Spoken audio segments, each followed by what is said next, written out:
Hello viewers, আসসালামু আলাইকুম। এই যে আমি আজকে নিয়ে এসেছি রাতের খাবার। আমি আজকে সকালে রান্না করিনি, যে রাতে রান্না করব। তো এই যে আমি একটু খিচুড়ি রান্না করতেছি এখন। সাথে নিয়েছি চাল, ডাল, সব কিছুই। তো এই যে চুলোয় দিয়ে দিছি। এখানে হলুদ, মরিচ, লবণ, জিরার গুঁড়া, গরম মশলার গুঁড়া। তার আগে আমি আদা, পেঁয়াজ, রসুন পেস্ট দিয়েছিলাম।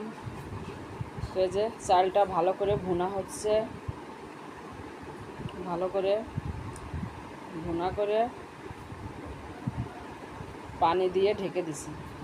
পাশের চুলায় একটু মাংস রান্না করব, দেশি মুরগির মাংস। মাংসটা আমি নিজে হাতে আগেই করে নিয়েছিলাম। তো অফ ক্যামেরায় ভালো করে মাংস কাটিয়ে ধুয়ে রেখে দিয়েছিলাম। এখানে যে আমি মশলাটা কষানো হয়ে গেলে মাংসগুলো দিয়ে দিছি। এই যে আমার মাংসগুলো সুন্দরভাবে নাড়াচাড়া করা হচ্ছে মশলার সাথে। এখানে আমার নাড়াচাড়া শেষ, ঢাকনা দিয়ে ঢেকে দিলাম। এই যে এই পর্বে এসেছি, আমি একটু সবজি চপ বানাবো। নিয়েছি আমি পুঁই শাকের পাতা, আলু, একটু আদা, ভালো করে কেটে ধুয়ে পানিটা ঝরাইয়ে রেখে দিয়েছিলাম। এখানে যে আমি দিয়ে দিচ্ছি বেসন। বেসনটা আমি নিয়েছি মসুরির ডালের বেসন, কারণ এটা আমার কাছে অনেক টেস্ট লাগে। আর দিছি একটু ময়দা, তারপর দিছি একটু কাবাব মশলা, এই তো জিরা গুঁড়া, কাঁচামরিচ, পেঁয়াজ, রসুন সব কিছু দিয়ে ভালো করে আমি ম্যারিনেট করে নিচ্ছি। এই যে ম্যারিনেট করে নিচ্ছি। এখন আমার ম্যারিনেট করা শেষ। এই যে আমি মাংসের চুলায় চলে এসেছি। ঢাকনাটা উঁচু করে মাংসে কিছু আলু দিব।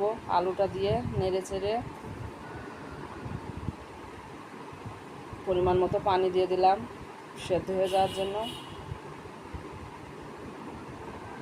ঢেকে দেওয়া হলো। এই পর্যায়ে আমি চলে এসেছি এই চপটা বানাইতে। তো এই যে আমি চুলায় দিয়ে দিলাম, বসায় দিছি। একবারে আমি 3টা দিব।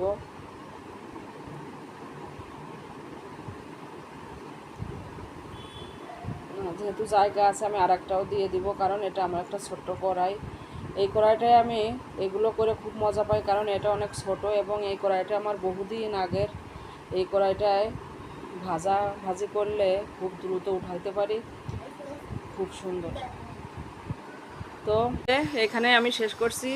ভালো থাকবেন, আমার জন্য দোয়া করবেন। আসসালামু আলাইকুম।